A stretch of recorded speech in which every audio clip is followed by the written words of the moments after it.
know what really makes us mad? Is wasting money on CDs with only one or two good songs. Yeah. Tell them about punk.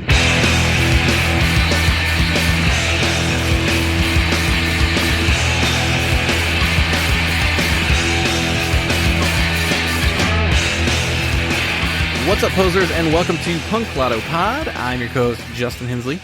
I'm your other co-host, Dylan Hensley. And this is the show where we choose one year at random and select one punk, hardcore, emo, or punk-adjacent album from that year to discuss. And today's episode is a very special one, because it is time, yet again, for another Birthday Spanking. This will be the third one of these we've done. Last year we did one for your birthday and mine, and then we thought, hey, let's keep it going. We'll make sure to repeat it going forward, because it's a really fun idea. It doesn't translate to a lot of listens per episode, but that's not the point of these. Yeah, I guess they're kind of difficult to promote because they are episodes where we're intentionally giving bad reviews. Yeah, right. And that's always weird. You know? Yeah. Especially when you are talking about something that maybe our negative opinion is of a controversial is a controversial one? Yeah. There's As not might to be give the it case away, with this but one? we may be, I don't know. I don't think we're going to get yelled at, because I don't think anybody who listens to us cares about this record. But yeah, I was surprised to learn what the general consensus on this record is, and it's not what we have. So not to tip the bit, but yeah. Patreon.com/punklautopod is where you get all of our weekly bonus audio, where last week, what did we do? We did an I'm Listening, where we run down the records we listened to in the last month-ish. I think this one actually came out to be a little short of a month, though I think we had plenty to talk about still. Yeah, there was a little trepidation going into that one, because we were like, do we have enough to really do a whole episode on? But yeah, I think we do. I think we can put that fear to rest, I think, because we've done it so many times now where it's like, yeah, we got it. We got enough to talk about. We can jibber jabber and flap our gums about things pretty easily. And then you can also check out my 21st Century Breakdown, which is the series where I am going through my top 100 albums of the 21st century. There should be a second entry up soon, if it's not already up by the time this episode goes up, because we're recording it in advance, obviously. If it's not up right away, it should be shortly thereafter. You can also sign up at our $5 tier, which is our producer tier, which gets your name said on the show every single week. So we got to shout out our producers. Thank you to Dave Brown, writer of the newsletter Oklahoma Lefty. Thank you to Steve Long, host of the podcast Rebel Nerd Radio. Shout out to Jason W., writer of the newsletter Songs About Chocolate and Girls. And shout out to Zach in Oregon. So love our producers. We appreciate you. And if you want your name said on the show, head over to that $5 tier, which also gets you access to an exclusive bonus audio where we talk about an EP, and the bonus audio for May was Gray Matters Take It Back, and we have a poll up currently. If you'd like to get in there and vote, we can go ahead and give you those options. So, in our current producer exclusive poll, you can vote for Chronic Town by R.E.M., Call for Escape Route by The Fall, 3 Songs by Fugazi, or Little Brother by Dead to Me. So, if you want to get in there and vote, head on over to that tier. And we have our $10 tier where you get to choose the album we devote an entire episode to, which we did last week with the Alarms Declaration. So, a lot of stuff going on the Patreon, so head over there. All sorts of other stuff. Written material. I did like a top 5 of May, which I talked about my top 5 favorite releases of the month. That's also on the producer tier. But on the dollar tier, you also get access to the Moon Pies for Misfits audio, or not audio, it's a video where I try out different drinks. You get my new movie solo series, Mobile Movie Musings. I got one of those to record soon on In the Heat of the Night. And yeah, lots of good stuff going on the Patreon. Plenty of content over there. All right, let's get into it. So, Birthday Spanking. Last year, we talked about it somewhere. I don't remember where, but I tried to remember who won last year, or I guess rather, who lost last year. I don't know how to word it, but I gave Who got spanked the hardest last year? Yeah, whose spanking stung the longest? Let's see. You had the Bullet for My Valentine record, and I had the Ashley Simpson album. I think you might have been the one who got stung a little more. Yeah, I think I got spanked harder. I think I disliked that Bullet for My Valentine record more than the Ashley Simpson record. Yeah. which is funny to say. Yeah, because the type of stuff we traditionally listened to was probably closer in line with what that Bullet for My Valentine record was at the time versus the Ashley Simpson record at the time. So it is funny that... But that was also a pop record, you know? I mean, it's one of those pop rock records, but they have to have a certain level of, you know, quality to them, you know, to sell the way they did. Yeah.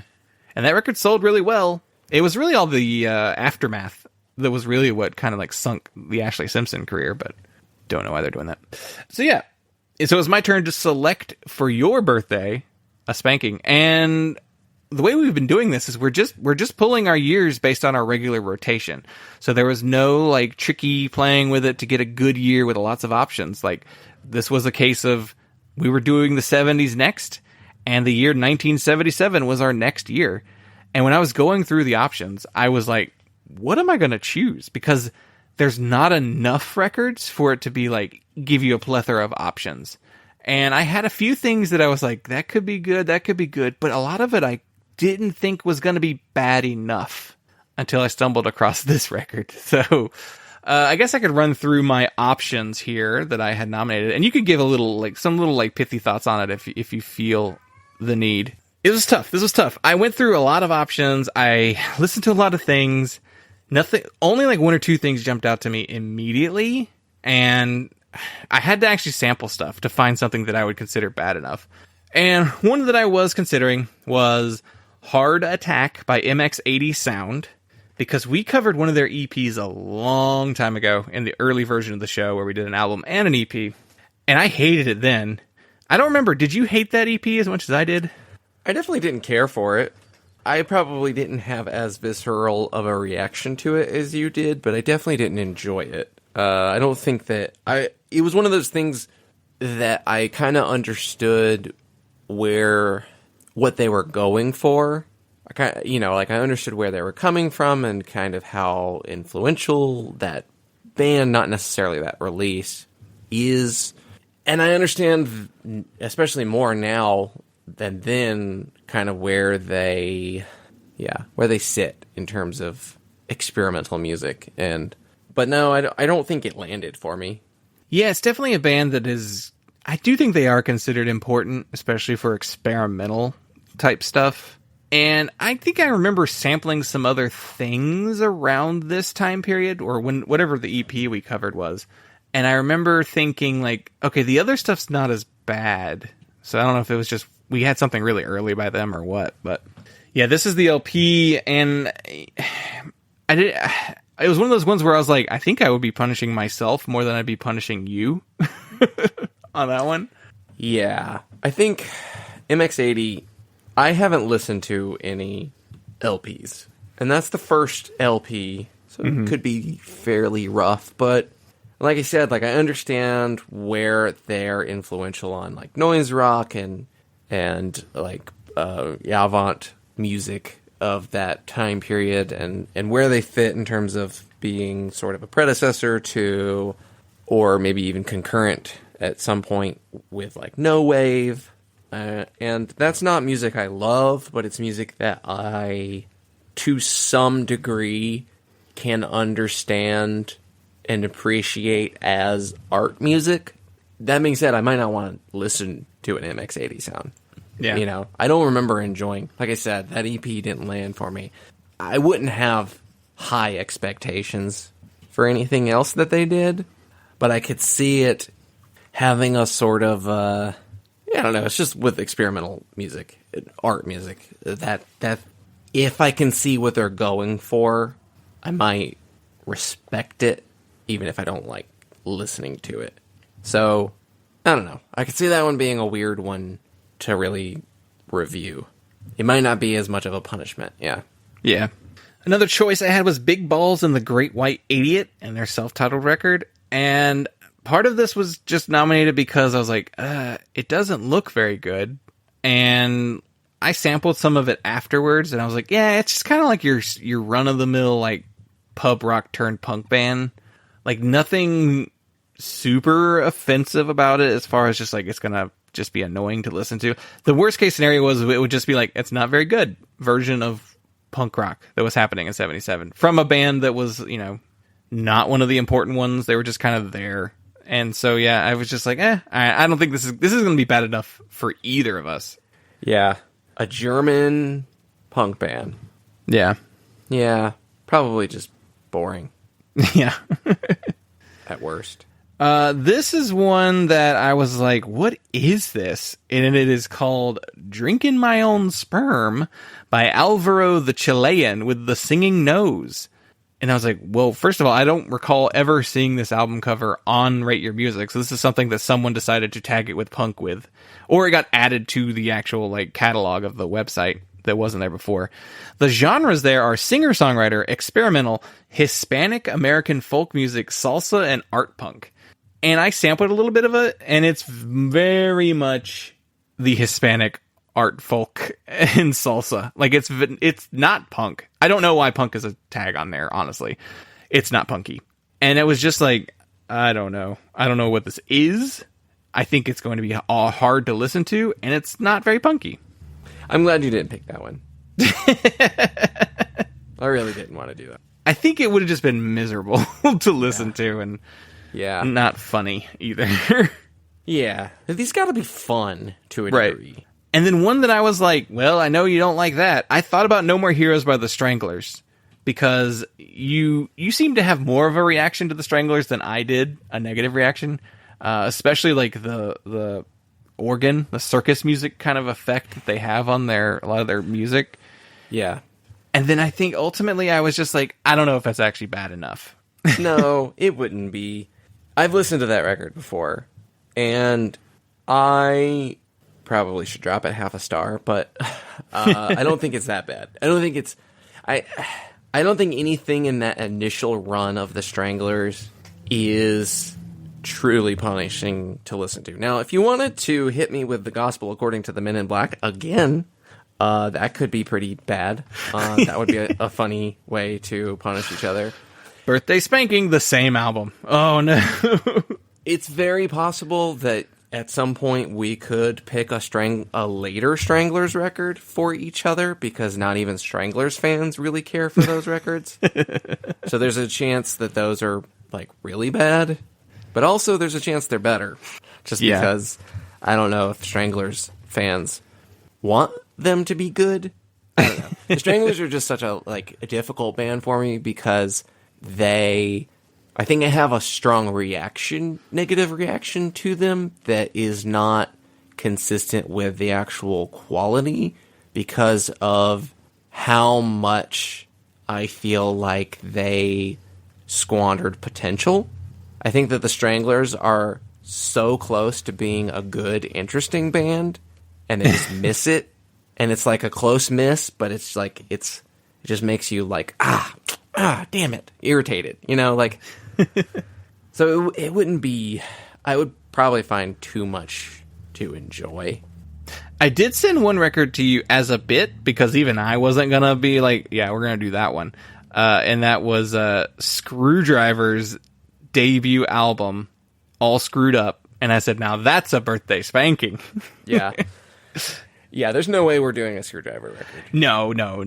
It was always the one that they're like, he's not a racist yet. It's like, well, he's gonna be one. So like, and he was. You just didn't know it yet at that point. That's really what it is. But yeah.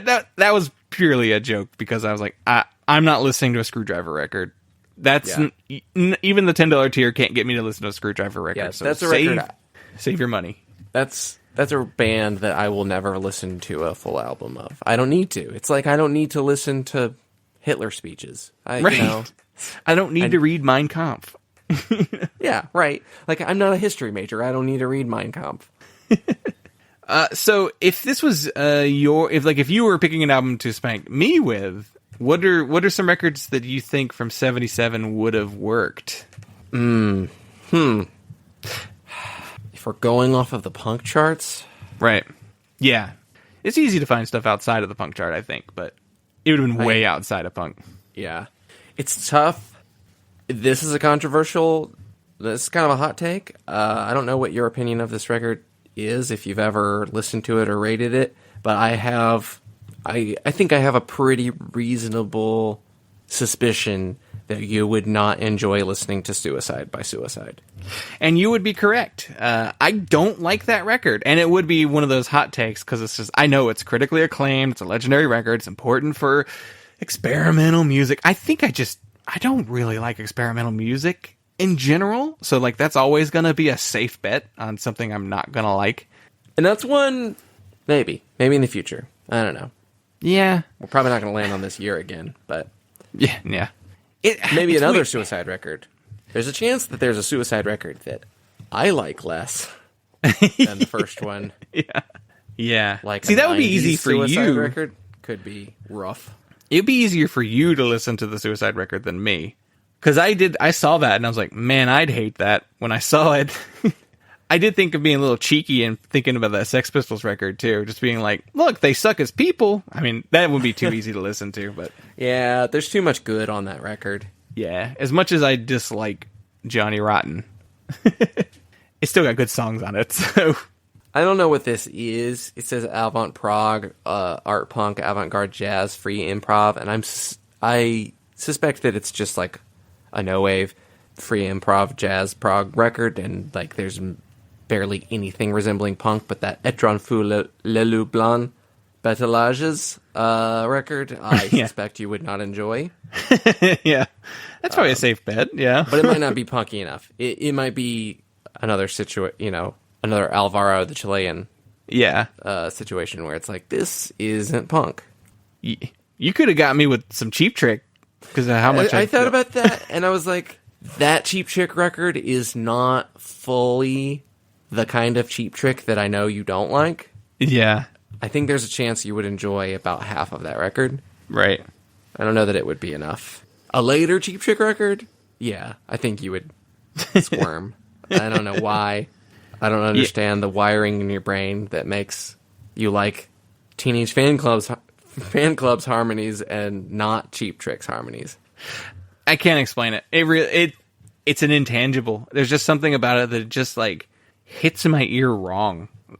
That I know that I'm in the wrong for. It's just like, I don't know. There's something about it that just like it bothers me. Because I guess I can recognize that it is technically good. I don't know. I can't explain it. It's just something that just like it's like a toothache, you know? It's like when you get something too sweet and your tooth hurts. Yeah. So it's like that to me. I don't know. I don't see enough else that would work. Yeah. I did look at that the Vacants album that's called Punk Rock, which was like, wasn't it like the same people who did the FU2 record?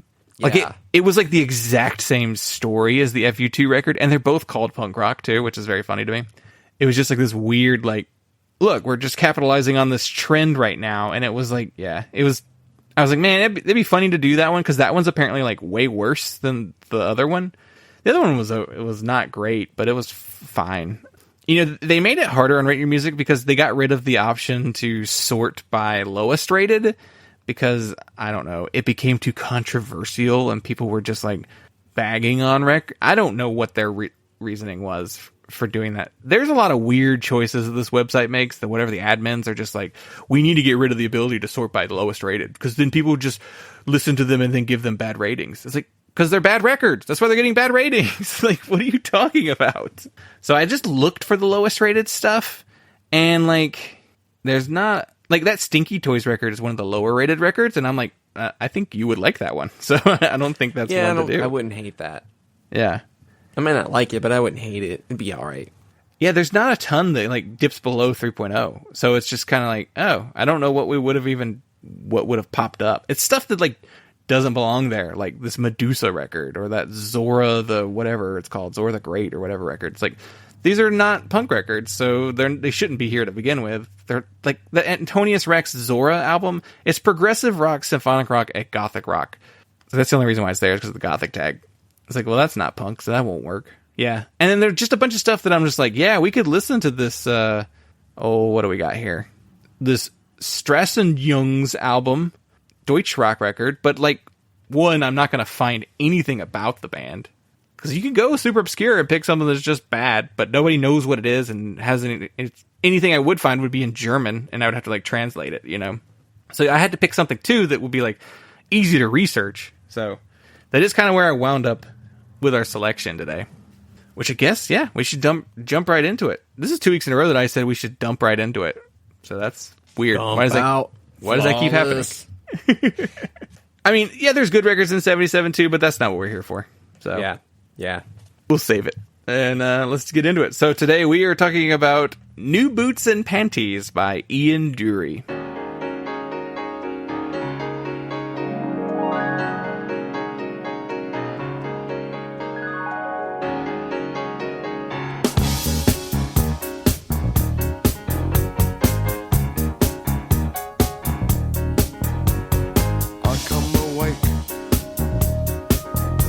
The gift for womankind.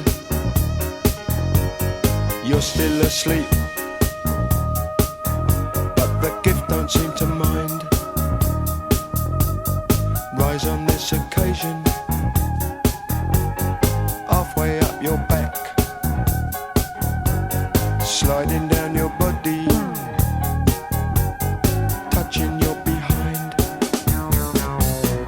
You look so self-possessed, I won't disturb your rest. It's lovely when you're sleeping, but wide awake is best. Wake up and make love with me.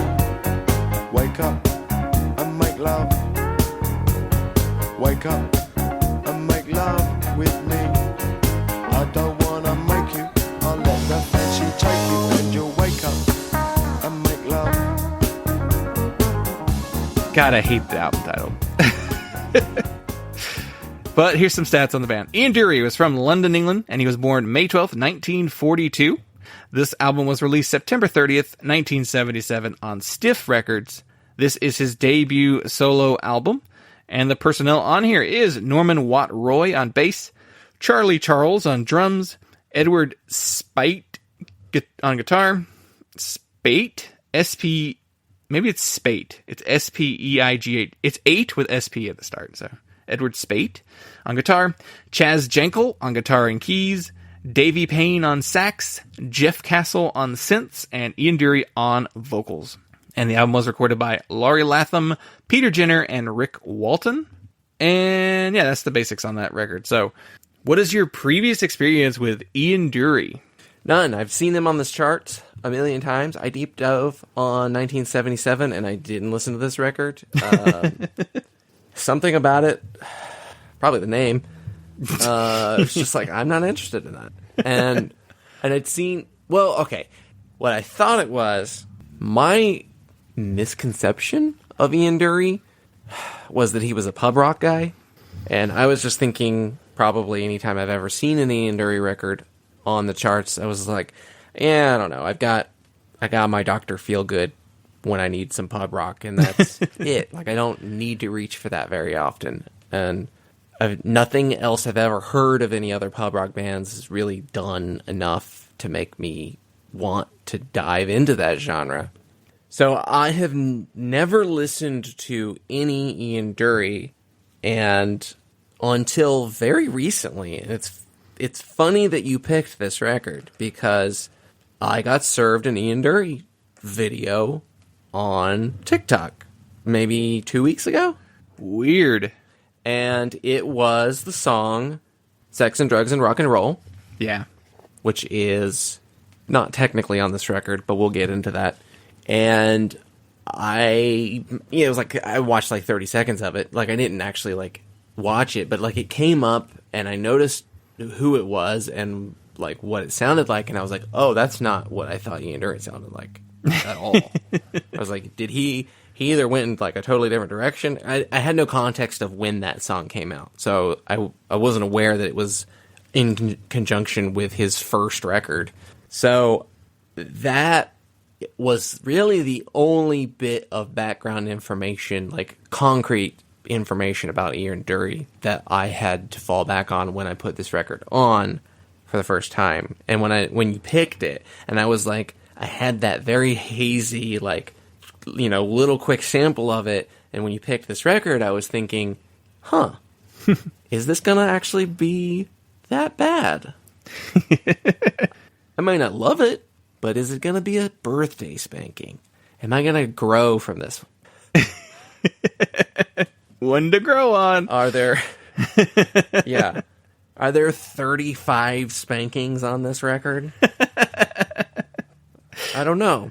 But that's it. I mean, that's it for Ian Dury. It's just like, I have never touched this. Mm-hmm. Somehow I knew it wasn't for me. Yeah. Yeah, I guess I was kind of in the same boat with you. Like, I've never listened to any Ian Dury before. I did know the song Sex and Drugs and Rock and Roll. That was one that I was like, oh, I know this song. Because it was on some compilation that I have. It was called like 1, 2, 3, 4. And it was like a box set compilation of just like early punk and new wave and post-punk singles. It's a pretty cool box set. Like, it's all singles. It's all like, it's a best of those years, basically. But it's all like... everybody was on it though. Like every single like UK punk band, new wave band, and like post punk band from like 77, like 81, 82 has a song on there. And it had an Ian Dury song on there. You know, it probably had like a Eddie and the Hot Rods and like the Radiators. Like everybody had whatever, any single that was a hit in the UK has, you know, at least one of their songs was on there. And so like, I knew that song, but I kind of forgotten about it. Like, it wasn't one that, like, I remembered well, but then when I heard it, I was like, oh, I know that song very well. But you're right. I thought this was another one of those, like, it's a pub rock guy, you know, it's the pub rock punk bands. It's an Eddie and the Hot Rods. It's a Radiators. It's a, you know, there were so many of those bands that just kind of were like, this punk thing's in right now, and it's not that far off from what we already did as a pub rock band. Why don't we hop on this trend? And they're the ones who didn't last typically that long. You know, they would wind up breaking up or changing their sound with the next thing that came along. You know, they became a new wave, like Boomtown Rats, you know, became a new wave band later. So that's what I thought Ian Dury was, Ian Dury and the Blockheads specifically, because I always thought of them as Ian Dury and the Blockheads, which quite a few albums under that name, but this was just first. This existed before the Blockheads. So yeah, my Ian Dury knowledge was like, I think I know what it is. And then when I was like, I got to sample some stuff because I was having such a hard time deciding. And I just started like sampling a little bit of everything. I sampled some Boomtown Rats. I sampled some Eddie and their Hot Rods. I sampled some of the Drones and the Stinky Toys. And it was just like, these are all fine. Like, they're not like exemplary examples of the sound, but they're fine. Like, they wouldn't be annoying enough. I got to this record and I was like, this is the worst thing I've heard yet. So this will be the spanking. So, let me do a little backstory, and then we'll loop around, and we'll talk about whether or not this is actually a spanking. So, Ian Dury was raised in Cornwall during the Blitz in World War II. Ian Dury is old. Oh, shit. He was born in 42. Wow. So, by 77, he's already what? He's in his 30s, right? Yeah, he's 35. Like my age, yeah. Now, hey, there you go. There we go. Hey, wow. I can start... If Ian Dury gets his start at 35, I just got to do a gross pub rock thing. We already have the Hold Steady. I can't.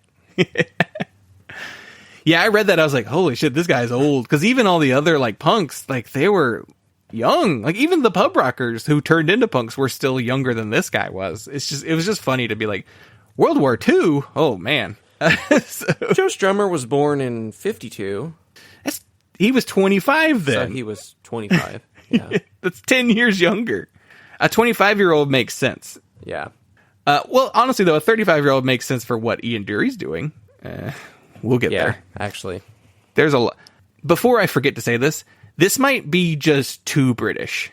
And that might be what's happening with the ratings versus what our feelings are going to be. But anyway, his father was a former boxer turned bus driver. He drove a double-decker bus.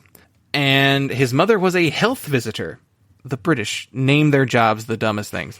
Is that can you guess what a health visitor is? Is that a traveling nurse? It's a traveling nurse, yes.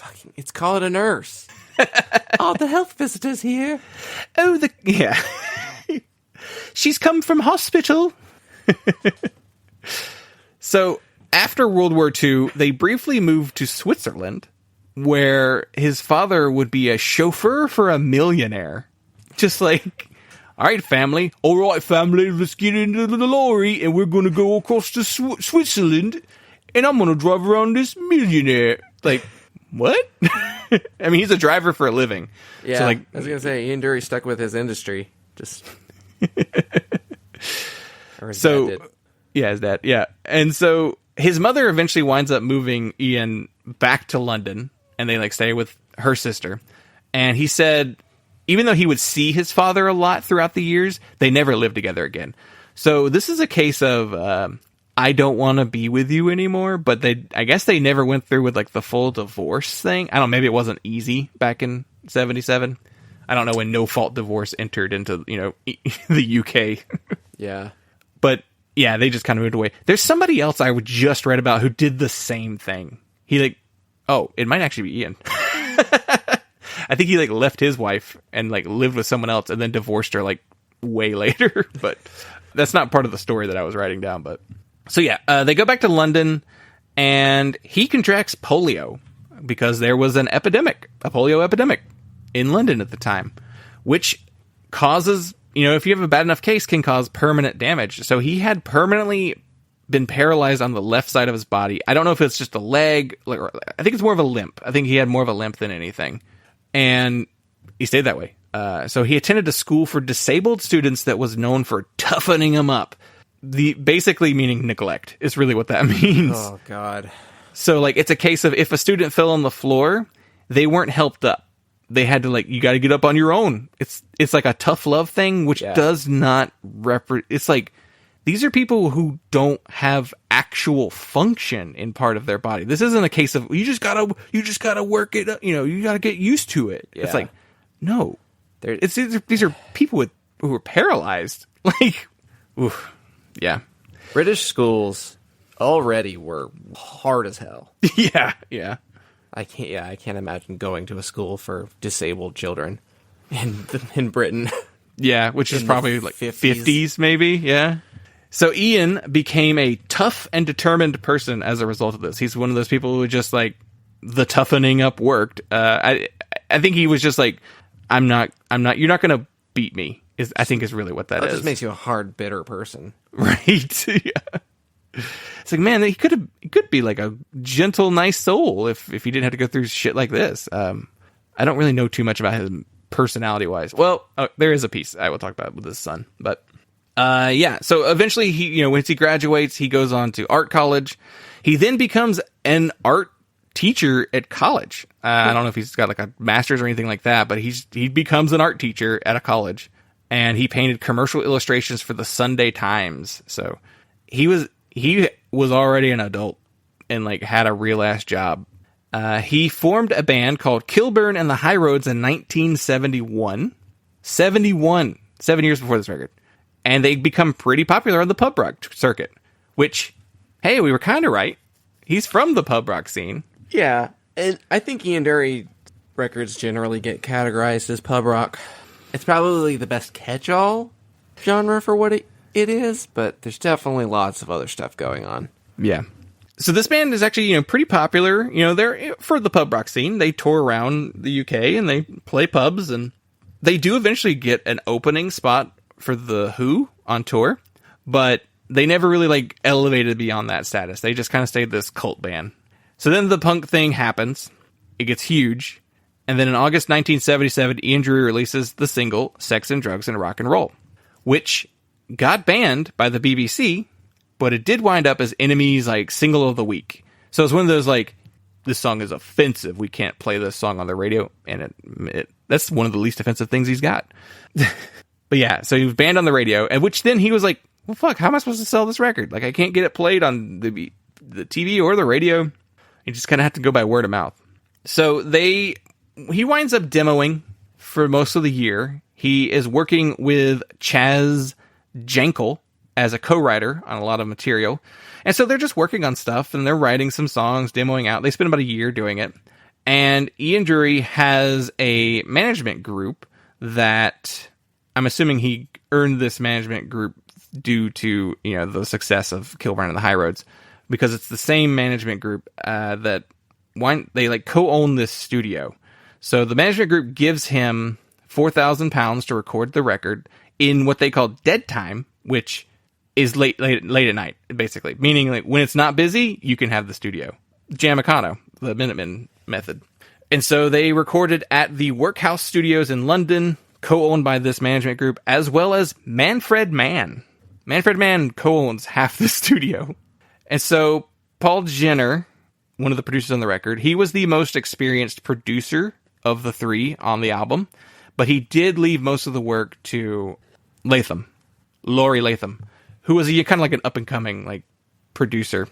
And he would say that all Jenner would do was sit there and roll joints all day. Like, that's all Jenner did. But he turns around and then says stuff like, well, no, he was actually really instrumental in certain things. Like, he would, anytime like he gave feedback, would be to be like, we need to turn the bass up here. We need to turn the kick drum up more here. Like, he said like every time something came up to be tweaked, it was always the bass and the kick drum was the thing he wanted him to boost, which was a smart move because it makes it a much fuller sounding album, I think. So he was right there. And then also apparently he was like really instrumental in Ian's vocal performances. Like, he really coached him on the vocals. So he didn't do nothing, but for the most part, Latham did a lot of the work. The other producer, he pretty much would only do anything if Latham wasn't there. So Latham and Walton, they had engineered music by Manfred Mann's Earth Band. Rick Walton would later go on to record Entertainment by Gang of Four. So he winds up getting, a pretty, big part. And then Peter Jenner, I kept saying Paul. Peter Jenner is credited with getting Pink Floyd's career started, like, early. Yeah, he's involved with early Syd Barrett era Pink Floyd, and he co-produced the Madcap Laughs with Syd Barrett, his first solo record. Not involved much with Pink Floyd after that, right? First record, but he also was Billy Bragg's manager for like 15 years. So a little bit of experience there. So they're demoing, they go into the studio, and for this record, it's all session people. So everybody in here was a session musician to this point. Eventually, Norman Watt Roy, Charlie Charles, Chaz Jankel, and Davey Payne would become members of the Blockheads. So basically, as soon as this record's recorded, they become Ian Dury and the Blockheads, and they start playing as his band. Watt Roy would also go on to play on albums by Nick Lowe, The Clash, The Selecter, Roger Daltrey, Nick Cave, and the Bad Seeds. And then Payne was a previous member of Kilburn and the High Roads, and he would be eventually be a member of Reckless Eric's band, and as well as appear on albums by The Clash. Desmond Decker, that record he did with the Two-Tone Artists, Nico, and Howard Jones. So these are a lot of like session musicians who then just accidentally became the band as well. So they don't have a label at this point. They are shopping the record around. It's kind of funny to see like the management like funded this record, but I guess if you've got Pink Floyd money, you co-own a studio, it's easy. But also, if you co-own a studio, why do you have to pay anything? I mean, I guess besides paying the people to record it, but the engineers. But anyway, they shop the record around. They have a hard time finding a home for it. I wonder why. Due to the lack of commercial appeal and their unorthodox look. Mm-hmm. He's a short man with a disability, a limp. Yeah. Eventually, they do find a home with Stiff Records, who licensed the album from them, which meant they get to keep the master tapes. So Ian Dury keeps those master tapes, and Stiff just sells it. Interestingly, the Stiff offices were directly below the management offices, so it was a case of, I don't know, you want to go downstairs and see if they want it, and they're like, sure. Because in 1977, Stiff Records also released Damn, Damn, Damn and Music for Pleasure by The Damned, My Aim Is True by Elvis Costello, and then music from The Adverts, Nick Lowe, and Reckless Eric. Not their LPs, but, singles. So Stiff is doing pretty good in 77. Yeah. All the songs are written by Dury. Chaz Jankel writes most of the songs, co-writes most of the songs. Ian writes every song. And then Steve Nugent, who I believe is just a friend of Ian Dury. He's a college professor, too.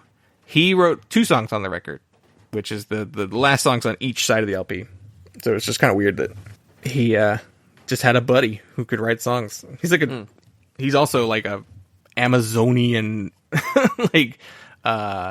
expert. Like he teaches like South American history, I guess, or something like that. But yeah, so I got some more stuff I could talk about later. But that's the main basics. It's just he had a pub rock thing. He wanted to get on this punk thing. They put together a crew for session work. who then became his band. And we'll talk about the reception later. Good evening, I'm from Essex, in case you couldn't tell. My given name is Dickie. I come from Billericay, and I'm doing very well. Had a love affair with Nina in the back of my Cortina. A seasoned up hyena could not have been more obscene.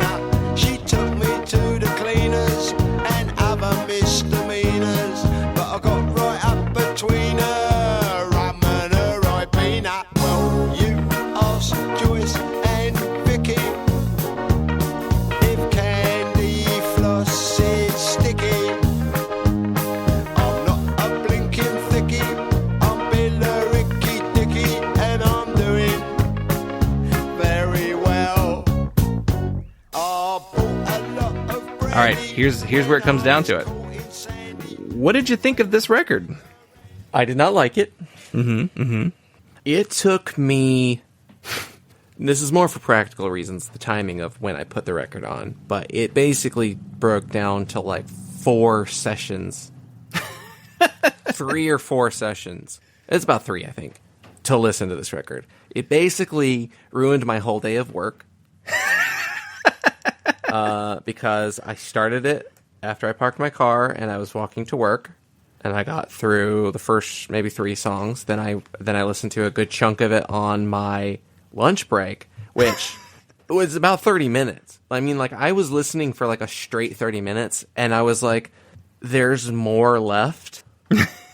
So then, yeah, walking back to my car after work, finished up the record. I think I picked up from like Playsto Patricia. So very, very close to the end of the proper album, but then I did listen to Sex and Drugs and Rock and Roll. I didn't go... There's like multiple versions of this record on Spotify. Yeah. I just searched for it and pulled up the one that basically has just Sex and Drugs as the bonus track, which is essentially the American version that then became like the reissued British version later. Like, that song was then added back to the British versions later. But so yeah, it was about 3 sessions to get through it, and like, I don't know that I would have wanted to listen to it all in one sitting if I had like practically had the time to do it. If I had remembered to do it Tuesday when I had the time to sit and listen to it in one session. I don't know if that would have given me momentum that made me enjoy the record more from beginning to end, or if it would have been more upsetting to me. But that good middle chunk was frustrating and annoying. Yeah, overall, we can get into specifics, but overall, not an enjoyable record to listen to. Yeah, I mean, would you say this is an effective spanking? Yeah, I thought it was pretty effective. Okay. It could have been worse. Yeah. I don't think it's... I will say, I think that the first one, You Got Me, good. That's still the best we've gotten each other. Yeah. Yeah. Which is funny because I wasn't even bothered by that one. Which is... Man, that is the exact kind of metalcore I just hate. And there's just enough stuff on this record that I enjoyed. Yeah, so I listened to this twice. Whew.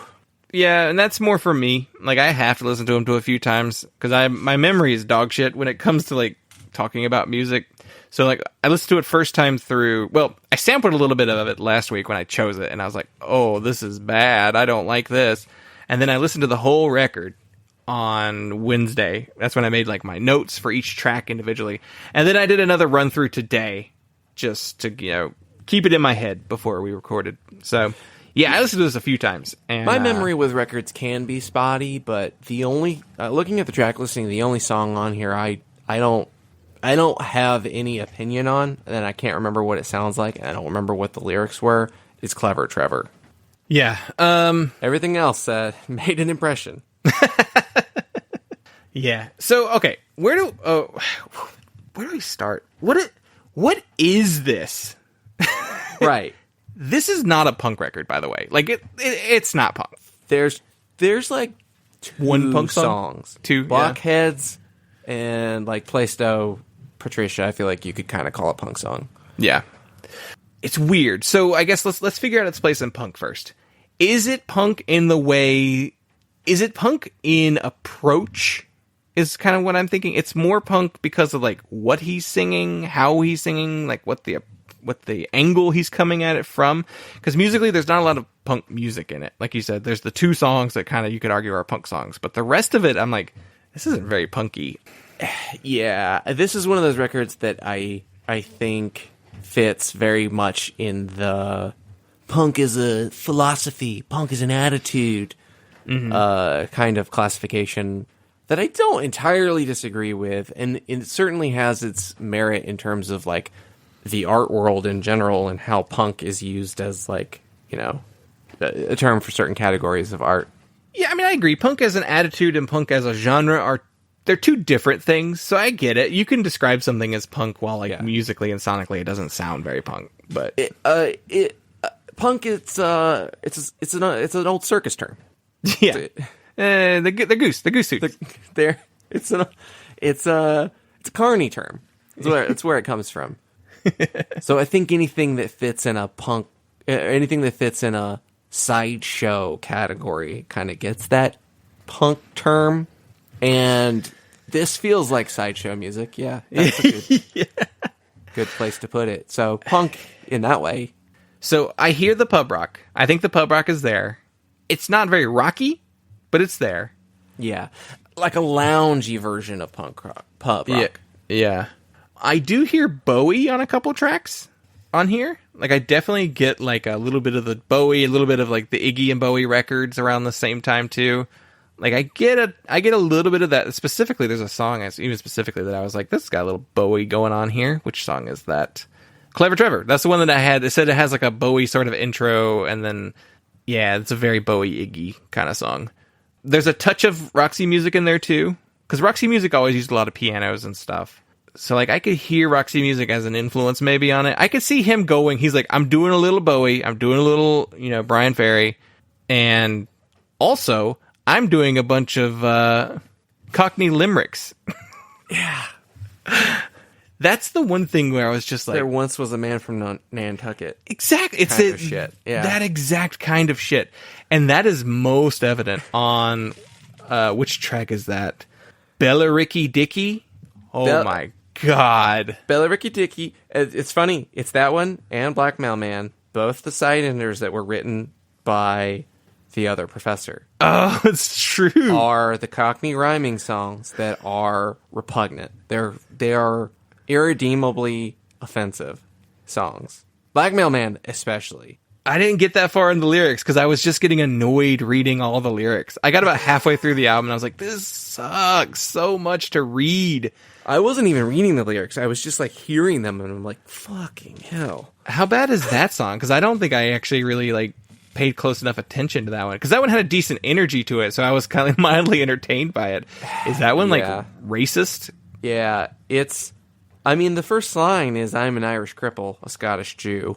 So then he does these Cockney rhymes that are the Cockney equivalent to what he says the first line, and then the second line of each pair is the Cockney way of saying it. It's a song that does not justify its racist and problematic, homophobic lyrics. Holy shit, I'm reading these. These are horrible lyrics. Yeah, there's nothing to it that is like, this is a commentary on... Right. It's literally just, unless it's supposed to be a commentary on how Cockneys are fucking awful. Yeah. What's weird is he's not even a real Cockney, right? Isn't, like... So, people thought he was from Essex, and he wanted people to think he was from Essex, but he wasn't. So I guess Essex is where that Cockney thing is pulling from, but he definitely wanted people to think he was from Essex. Because there's the song on here. This one was much less offensive. Billericay Dickie was less offensive than what I just read on that song. Good God. Yeah, but it's got lines like, had a love affair with Nina in the back of my Cortina. A seasoned up hyena could not have been more obscene. So she took me to the cleaners and other misdemeanors, and I got right up between her rum and her ribena. And it's just like... I bought a lot of brandy when I was courting Sandy. Took 8 to make her Randy, and all I had was Shandy. Another thing with Sandy that often came in handy was passing her and Mandy. She didn't have go bandy. Well, that might be just a Cockney thing. I don't. Yeah, it's just like quite near the Isle of Thanet. She looked more like a gannet. She wasn't half a pranet. Like, what is this bullshit? Like this. Cockneys are from Sussex or Essex? Sussex. I don't know. He said he was from Essex, and he wanted people to think he was from Essex. He's from Essex, technically. Well, he was born in Middlesex, yeah, which is in Essex, right? He's like born in like Harrow, wherever that is. It's like the Greater London area is where he's kind of from. He's not from like London, straight up, but he does live there at one point. But yeah. So I guess maybe he is kind of Cockney. There is like one thing that I did see kind of described about it, and it was like, this is Cockney music hall music. Mm-hmm. It's like, that's a thing? I guess it's which if it's what I think it is, it's just Limerick shit. Yeah. Music hall is like the British version of vaudeville. Okay. Yeah. I definitely, it feels like that, Cockney music hall. So this to me is a reason why I think this might just be too British for us and to even conceptually understand like what this is. Because there's even like, it was like 10 years ago I learned about like what the British country music was kind of called. What was the name of that band? Is it called? Oh, I'm blanking on their name now. Let's see if I can find it real quick. This band did a split with British Sea Power, now just Sea Power, and I'm trying to find.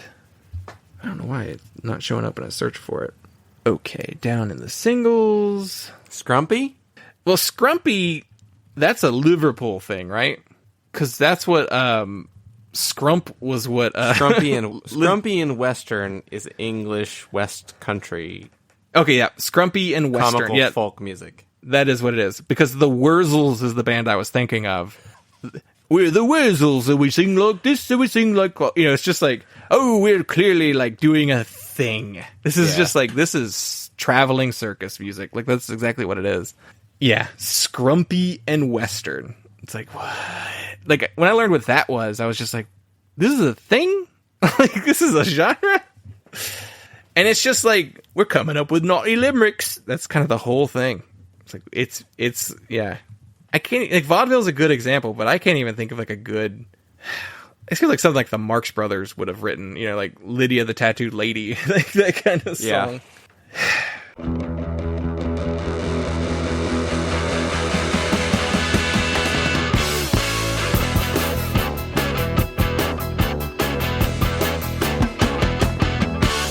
You must have seen parties of Blockheads with blood-stained lagered skin. Blockheads with food particles in their teeth. What a horrible state they're in. They've got womanly breasts and a pale vests, shoes like dead pigs' noses, concrete blanket jacket, catalog trousers, a mouth what never closes. You must have seen Blockheads in raucous teams, dressed up after work, who screw their poor old eyelids, get slushed and go berserk. Motoring accessory watches, I have purchased signet rings, of beauty to the bully boys, no lonely vestige clings. Why bother at all about blockage? Why shouldn't they do as they please? You know if it came to a brainy game, you can baffle a blockhead with ease. How would you lot want So yeah, fun to blow in the musically, door? there is like a touch of punk with the Blockhead song, with Plastic Style Patricia. That's the one that starts with all the swear words. How's that one go? It's just a bunch of swears in a row.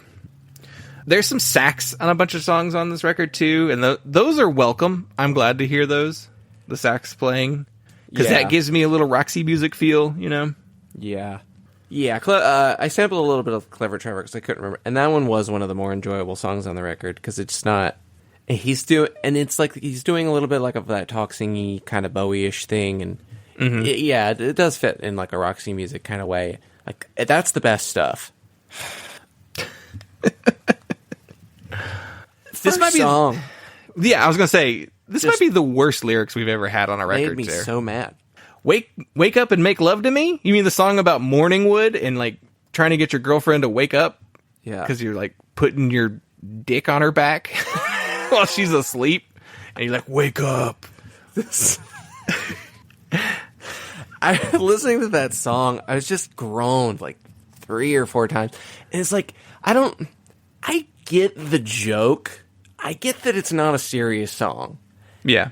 I get that they're trying to be crass. We're being a little cheeky, ain't we? To have a laugh, to make a little joke. And it's just like it's just like, it doesn't work in music. No. I can laugh at blue humor. Like it reminded me of, there was a line in Sideways which I watched recently, and that I thought was hilarious and how offensive it was. But it's the where he's like, they're like walking through the golf course, and he's like, just imagine, he's like trying to hype up Paul Giamatti to like hook up with the waitress from the restaurant, and he's like, he says, imagine that tight little box clamping down on your Johnson.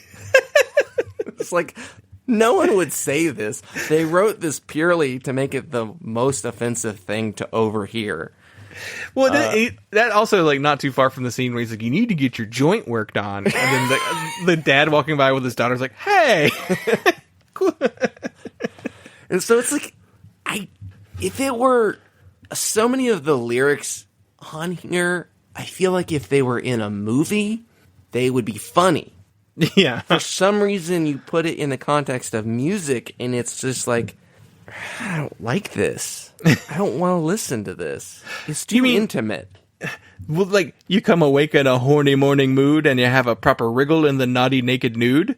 This is the first song on the record. What happens next is private. It's also very rude. It's like, and like these simple like A-B rhymes throughout the whole album. It's just A-B rhymes. Like, there's nothing else. Yeah. It kind of reminds me of, what's his name? He's like that British poet guy that like, he shows up, John Cooper Clarke. He shows up on these things all the time.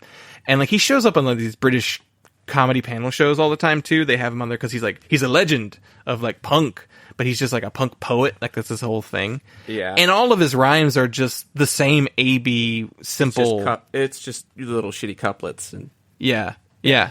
Just like, and it reminded me of that. And I was like, man, that must have just been like the height of hilarity in the 70s. He's like, he's taking these old kindy limericky rhymes and like, I mean, he's putting it in this new music that's so wild and subversive.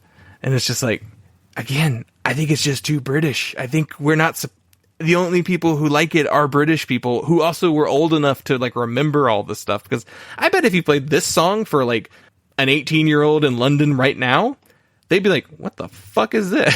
It's like, yeah, it's got to be weird to them now. Like, the lyrics on this record suck. How much do the Cockneys all still talk like super hands? Yeah. That was the other thing I was thinking of the whole time I'm listening to this record. It's like, this is what Super Hands' band would sound like in the 70s. This is exactly what he would be doing. It's like offensive. They're all sitting around a marble desk, clicking their fingers to the fucking Lighthouse Family, getting their dicks sucked by big Alsatian dogs. Are there even any Cockneys anymore? Like, I don't even know if that's a thing. I guess the Essex, because there's the whole... Oh, that's true. There was that British reality show called, like, The Only Way is Essex. And, like, Danny Dyer, I think, was on it. And Danny Dyer is this. Danny Dyer, I'm the dumb guy. Just like... Oh, Bob's your uncle. Like, they all have these, like, phrases that, like, no one else uses or knows what they even mean. So they do still exist. They're just Danny Dyer now. Yeah, I mean, it's a novelty record. Like, I listen to this, I'm like, this is novelty. This is not, like, a real legit album we should be paying that close attention to. Yet, for some reason, this record is critically acclaimed. In England, I don't know about the rest of the world. Every review I read is a 4 out of 5, 9 out of 10, A plus, A, you know, like there's very few ratings on, at least on the Wikipedia, that are like below like a B plus. Like almost everything is like an A or higher.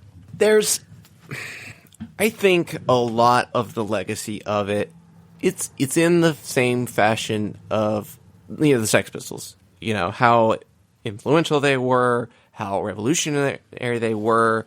I think that if you put, I can understand this within the context of British culture in the 70s and really British culture just generally, and how often the uptight politeness of Britain, which is a very thin veneer of British culture, because you see the filth they put on TV. Yeah. But Yeah, what, by the way, the British are way filthier than Americans are. disgusting.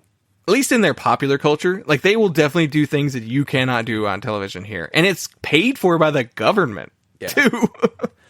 But up to kind of the punk explosion in the late 70s, they had pretty tight control over stuff. And I mean, you know, they had Benny Hill. It's pretty ribald, I guess. But yeah, I mean, Sex and Drugs and Rock and Roll, that song not, you know, getting banned from the radio. Like, they love to ban stuff from the radio. Yeah, especially in this time period.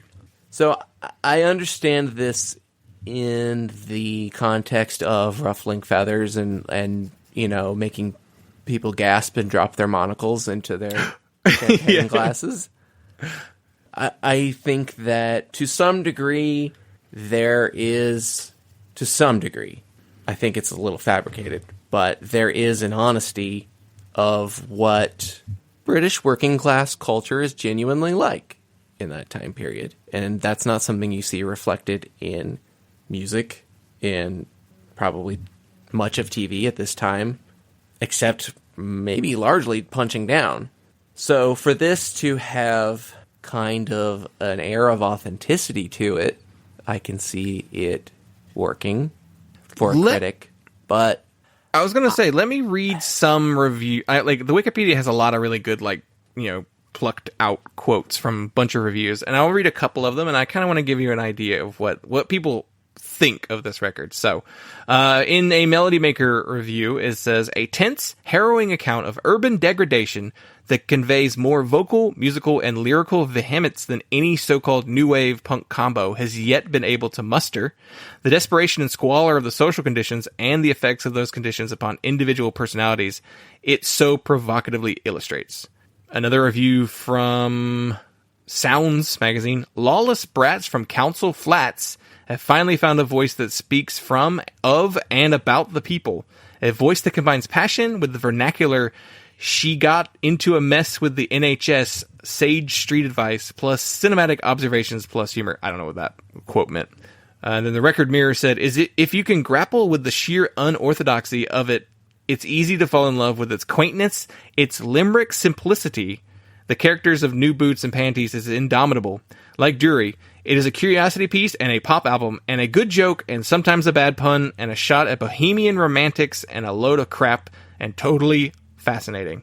And let me read this last one from Enemy. It's impossible to bag Ian Dury, except to say that he has taken the essence of the Cockney Music Hall and utilized rock as a contemporary means of expression. On occasion, Ray Davies has dallied with a similar approach, but Dury has none of the self-conscious pretentiousness that Davies exposed in his flawed Flash Harry caricature. Ian Dury feels no need to adopt a transatlantic voice to comply with his subject matter, preferring to deliver ribald and bittersweet monologues in the tone of a voice he was born with. Whether or not you buy New Boots and Panties, at least make hearing the album a priority. It's your loss if you pass. They fucking loved this shit. yeah, And they loved it for the reasons why I hated it. that Ray Davies, that Kings comparison, that's a very good point. Yeah, I saw a lot of reviews that talked about, like, oh, it's the middle point between the Kinks and, like, the Sex Pistols, was kind of what people were saying. Yeah. You know, so, I don't know what I don't have a clear idea of what Ian Dury's class status was growing up. If I had to guess, his dad's a bus driver. His dad was a bus driver. He's a and former driver for boxer. a millionaire. Yeah. And his mom's a nurse. Yeah. So, he went to art college. Yeah.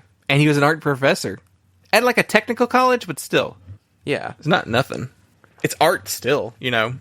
Just because you teach art at the community college in my town doesn't mean it's still not art, you know. And there's certainly people in your town that think of themselves as highbrow, intelligent people. Yeah, go to the film club that happens here. It's all like 80-year-olds, but still, they're like, oh, we love this German film. I feel like there's more pretension here than he is really getting credited for. I think he does come from probably a genuinely rough background and definitely a rough childhood of going to, a school for disabled children and just being told to toughen up and pick yourself up off the ground. Yeah. Your whole childhood, your whole life or whatever. But there's also... I think he's genuinely familiar with what he's drawing from in this kind of working class urban decay kind of culture, but he is turning it into art music. Mm-hmm. Yeah, it kind of reminds me of the art procurer, someone who goes out and collects art, finding some like southern folk artist who I made all my stuff out of tin cans, and taking him and taking his artwork, and it's just a guy in overalls who are like, it ain't worth much, and then taking it to New York to be like, oh, look at this exhibit. Oh, I think it kind of has that vibe to it. He's the one doing it, I guess, which makes it a little better. Yeah, but it still has there's an exploitive quality to it that I don't like. And actually, really, a lot of what it reminded me of, it reminds me of like Sean Baker films.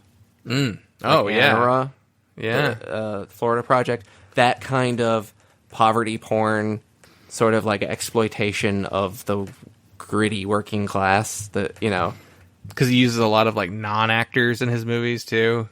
Yeah. Like people who it's like, oh, that's your real background, huh? Yeah, which is also different from the... Oh, I had another example, too, but I lost it. It escaped me. Anyway, keep saying it. It's just... It's not saying nearly as much as it thinks it is. What is... Okay, I was trying to think. There's nothing political about this record, as far as I can tell. No. I don't feel like there's any statements being made.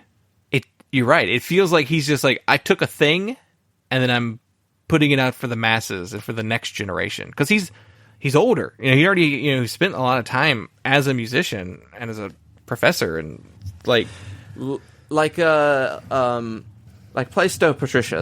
That's a really good case study, I think, for what rubs me wrong about it is she got into a mess on the NHS. Oh, okay, that's what that is, a line from that song. Yeah, okay. It's her doing. It's just someone being addicted to heroin.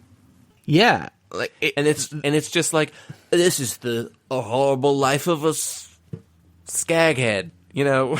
It's just okay, it sucks, but I kind of feel like you're not.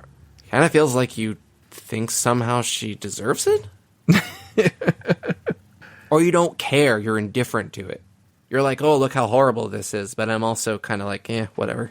And maybe that just comes back to his well, I toughened up. So, tied in, that kind of, the meanness of that song kind of reminds me of this part I read. So, the little kid on the album cover is his son, Baxter Dury, who is a musician in his own right now. Which, if you look, that kid's a couple years, that kid's 5, 6, maybe, maybe 4 at the youngest, but that's how old he is. He's already got a kid that's mobile and on their own, and so he says that his dad, he said, my dad was like a Polaris missile. He would seek out someone's weaknesses in seconds and then lock onto it. And that's how he controlled his environment. It was very funny in a gruesome kind of way if it wasn't you he was picking on. But it was a strange obsession too. Why do you want to be like that? He was never really physically violent. He was a small disabled guy, but there was a lot of mental violence. So he just sounds like a dickhead. Yeah. He finds something about you and then drills down on you, like to nobody. I mean, roast comedy is a thing, and roasting on your friends, and you know, making fun of your friends is one thing. But he said like it was funny unless it was you being made fun of, and like that's the line, right? Yeah. Like you want it to be funny for everyone. Like you can make fun of somebody, and if they're laughing too, then it's success. You know, it's fun. You know. Yeah, it's not just ribbing your friends, and we're all laughing. Yeah, it's more mean spirited than that. Yeah. So there are some songs on the record that are a little bit more like, oh, that's kind of nice. Like Sweet Gene Vincent. He loves Gene Vincent. Gene Vincent was like his favorite artist as a kid, and like he wrote this song. He said he spent 6 weeks just studying Gene Vincent and like read 2 biographies about him during that time period. And so that song is basically a love letter to Gene Vincent. And then there's a song, My Old Man? that's a song about his dad. Yeah. Like he's talking about driving a bus and then moving to Switzerland and driving, for a millionaire. And like, those songs aren't mean. Those are the earnest songs on the record, Yeah. Those are like the 2 little moments of sincerity. Yeah. They chose Sweet Gene Vincent as the only single for this record, which it didn't do well. It's like, yeah, because you chose the one of 2 sincere songs on your novelty record to make as your single. That was an odd choice. They'd already done Sex and Drugs and Rock and Roll, and so the album, like, it doesn't do much to begin with. Oh, let me finish up the Sweet Gene Vincent part. So apparently the song, when it was originally written, Chaz Jankel had to like rewrite it for him and tell him like chop stuff out because it would have taken them 15 minutes to perform if he'd left it in the original format. Like he just read so much about this guy that he then was like put everything he knew about him into the song, and it's like, well, that's not a good song. He's writing like late period Bob Dylan. Yeah. I wrote a book about. Here's my 18-minute song about the JFK assassination. Yeah. Well, that song's weird too because it's got slow intro, like 1.5 minutes, and then it turns into a Gene Vincent song. So, which is like that. Did they edit it for the single? I don't know. I didn't look for a single version of that song, but yeah, I wonder.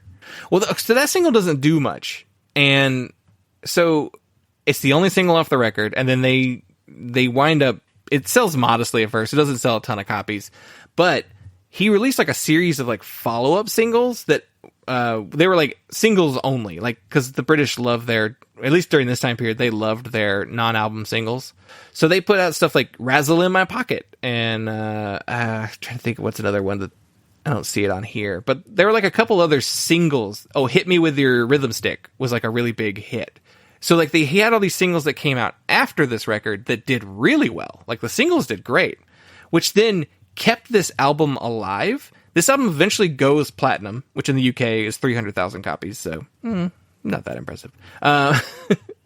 It goes platinum, but it stays on the top 30 for the best-selling albums in 78 and 79. So the record comes out, doesn't do well in 77, but because these other singles are hits, this album retroactively gets a bump. Because it's the only other thing that he had. Like, he had the singles, but, like, this is his only LP, so people bought this LP. It peaks at number 5 in 1979. 2 years after the record came out, it hits the top 10.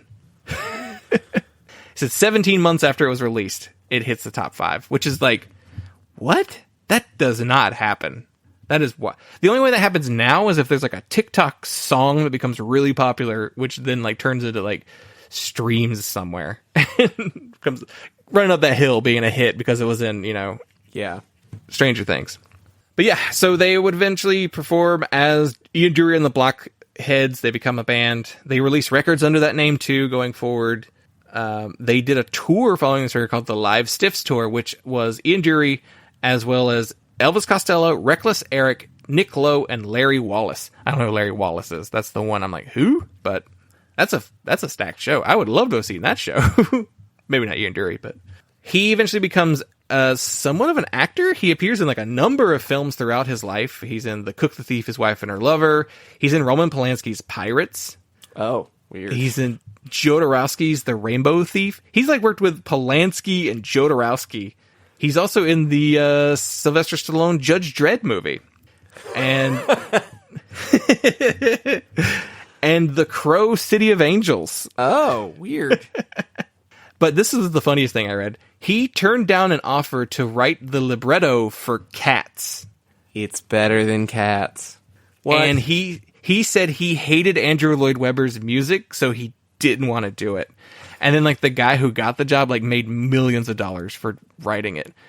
And I had to look up what a libretto is. It's like the written part. Yeah, it's the of a musical or a play. It's the non-music, Yeah, right? I think so. Maybe It's that like- includes the lyrics too. I don't know if a libretto Yeah. is. I don't know the shit about text. musicals, so. But yeah, It's the he text turned of an that- opera. Yeah. The text of an opera, yeah, whatever that means. But then he eventually does get diagnosed with colorectal cancer in the 90s, and they play one last show as the Blockheads in February of 2000. He was very visibly sick, and he would pass away 6 weeks later in March 27th, 2000.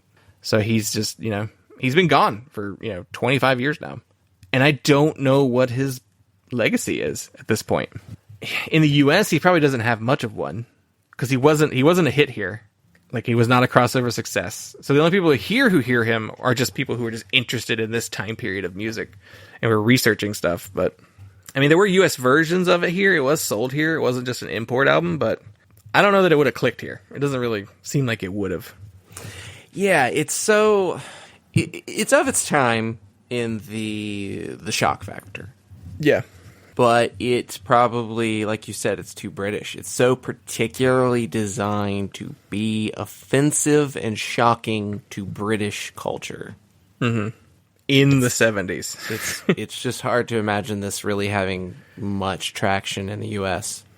I mean, they had to try it. It went platinum there, so you're just like, well, we should see if it does well in the U.S.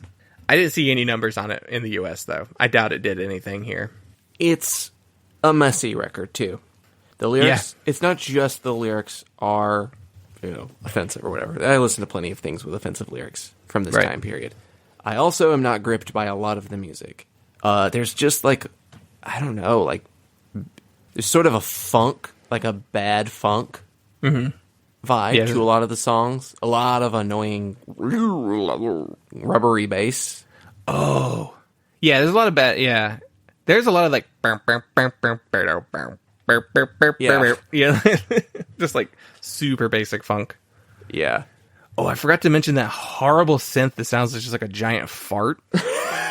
It's just like a and it's in like Blockheads, right? Yeah, I think so. So it's like it just like farts all over one of the better songs, one of the only ones that you could call a rock song, and then it's like like at the end of the song, it's like, oh, well, that just ruined that one. That was one of the good ones. Oh, and then like if I was with a woman, where it just like ends with just laughing, just over and over and over again. It's like, well, you ruined that one too. Like, it had a decent chorus. Yeah, it's all over the place musically. It's kind of undecided in what it is. It's not consistent in its like, are you doing a Benny Hill? Benny Hill does funk? Are you doing art rock? Are you doing punk rock? Like, it's scattered and really so inconsistent in quality. And it's all it's all in service to his character that he's playing through the record. It feels like he's playing a character through the record. Yeah, I'd be very like this Cockney lounge singer. Yeah, record, and the character just doesn't really work for me. No, I don't find his voice enjoyable enough to listen to. No, he doesn't have a good voice. I mean, it's strong where he can perform it, like, and not lose it, but he talks like this and he's got a low voice. It's just like not an appealing voice. And then the stuff he's saying is just like not winning you over either. Yeah, nothing. Novelty. That's all I get from it. Like, I do not get like, oh, this is a legitimate, I mean, I guess it's legitimate art in the sense that he's trying to take something and change it and make it offensive for the 70s. But I don't know. The joke doesn't land for me. Like, yeah. it's just, And maybe that's because we're not British and we didn't grow up in the 70s, in this before this, because you need all that stuff to like be baked in culturally to really to sting, like for it to be like, oh, I get what they're doing here, and you and I can like academically understand what he's going for, but it means nothing to us personally. It doesn't have the impact. It's all the jokes on Peep Show that I don't get. I don't get the pop culture or political reference that they're making. Yeah, because it's too specifically British. Yeah, there is some very specific. I will watch a British comedy and be like, I don't even know those words. What are you saying? It's just like sounds. Like, oh, it sounded funny. Had the cadence of a joke. I guess I'll laugh at it. I don't know what that means. I don't know. I didn't enjoy this. Good job. You picked a pretty rough listen. I picked a turd. Yeah. Like I said, when I put it on, I was like, oh, this is the worst thing I've heard. This is terrible. And I don't think anything else would have been... I mean, that MX80 sound would have annoyed me, but I don't know if it would have been the same level. It also may not have been as rich of a thing to to discuss, but it was rough, because I was having a hard time. I was like, what do we listen? What do we choose? Like, I even went and looked at non-punk stuff to see if I could find anything, and I was like, I don't know that any of this stuff is like... I would have eventually found something really bad, but I would have had to sift for a while to find it and try a bunch of stuff. Like, I was like, is this Vandergraaf Generator record bad? And I listened to a little bit, and I'm like, not bad enough. Like, I don't want to listen to it, but it's not like I think there was like a Can record that year that maybe, I was like, maybe some krautrock would be close enough to what we're doing, but even then I'm like, I don't know. I just think it would just be annoying and not very entertaining. Yeah. There's enough that I understand about Can. Yeah. Creatively. Yeah. Well, let's give it a rating. What are you thinking? How's this newer, meaner scale going to apply for something like this? I have this at 1.5 stars, and I think I'm giving it a half star for probably 1/2 for Sweet Gene Vincent, 1/2 for My Old Man, and then like 1/2 for like... I enjoyed the tune of I'm Partial to Your Abracadabra, but I didn't care for the song itself necessarily. Yeah. Just the good musical ideas scattered throughout the record. I think it gets a half star for those. Of like, oh, well, that's a good chorus, but the lyrics are awful. The good things about the record are the Blockheads, like the rest of the band. Because Ian doesn't play any instrument either. Like, it's all just like, I'm telling a limerick on the stage into the microphone. Like, he doesn't play anything. So, like, all the actual, like, good, well, all the musical ideas are the band. It's weird. He had these co-writers, and it's like, Chaz Jankel at least played on the record, so that makes sense for him to be his co-writer. Because he probably helped write the actual music for those songs then. Yeah, it seems like Chaz Jankel probably wrote most of the music. Yeah, right. And I think even that other guy wrote 2 songs, which just like wrote lyrics than he wrote anything else. Yeah, and they're all session guys, so that makes sense. Like, these are professional musicians. Like, they get paid to play on people's records, so it makes sense why it's good. Well, why there's good ideas. Because ultimately, I don't think... There's like one song that I genuinely enjoy, and the rest of them just like, no, not for me. And it's Blockheads, which is, they become the Blockheads. So I am curious about what those later records sound like with like a full band in there, but not enough to actually listen to them and find out. No, not enough. Because I don't think that the music is gonna really change much else about it. I mean, the next record has like mutant disco tags. It's just like, that's probably not much better. Yeah. I mean, the later singles sold really well, so I wonder if those are better songs, but I don't know. I take this back. I want to hear the 1998 record, Mr. Love Pants, with a dog wearing swim trunks on the album cover. Okay, that's kind of cool. I like that. Album cover is hilarious. That's amazing. That's good.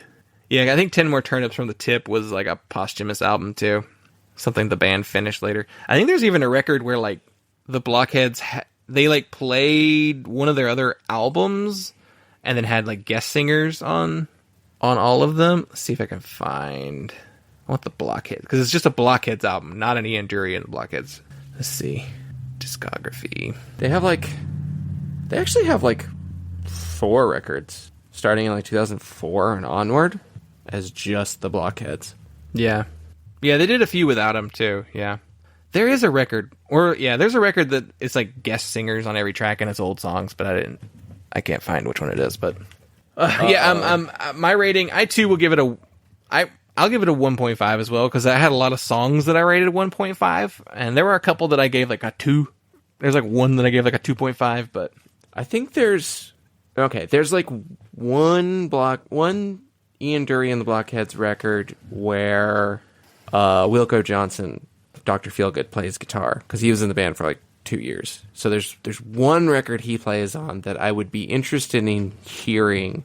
It's Laughter, the 1980 record. I would be interesting to hear that for the Wilco Johnson guitar playing.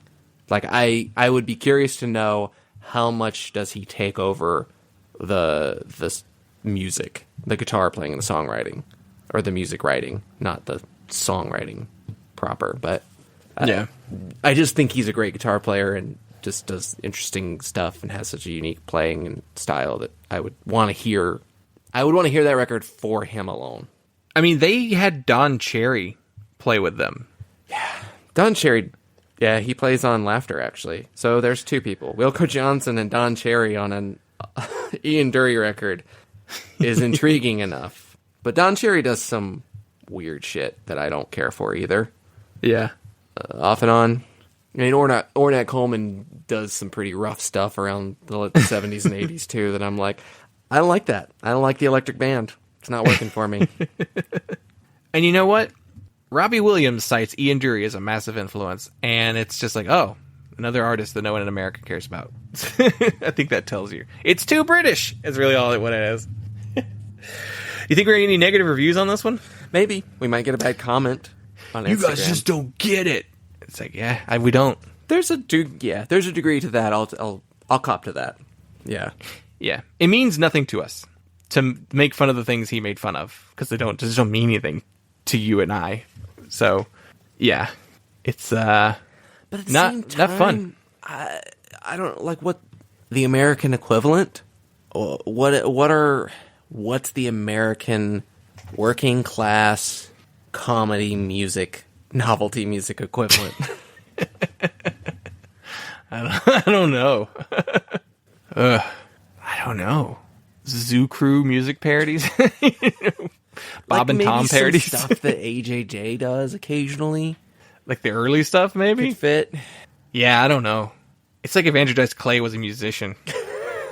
You know? Yeah, like I think more of like American comedy. Like I think of I think of comedians more than I could think of actual like musicians doing this. Yeah, like the blue collar guys and like or like My Name Is Earl.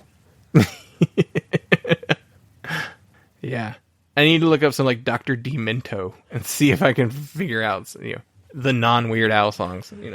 Yeah, the Drive-By Truckers, not as novelty or comedic, but yeah, a similar kind of ugliness. Yeah, but not nearly as brutal. It's not as.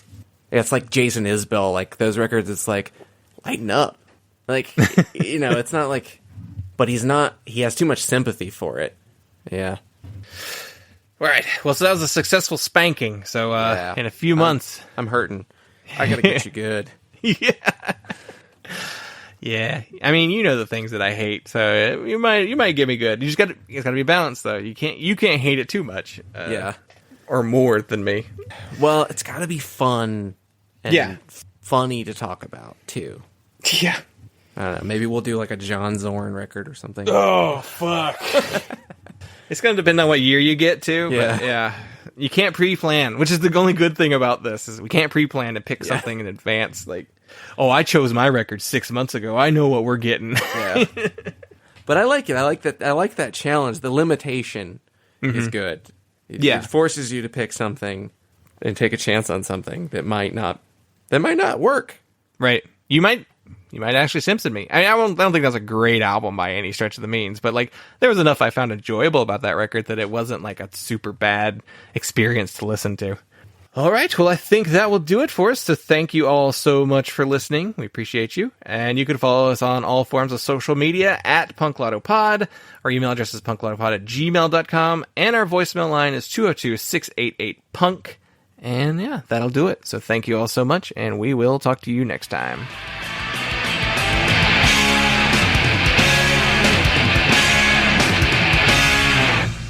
To order Punk, call the number on your screen. Rush delivery is available. Remember, this special offer is not sold in stores.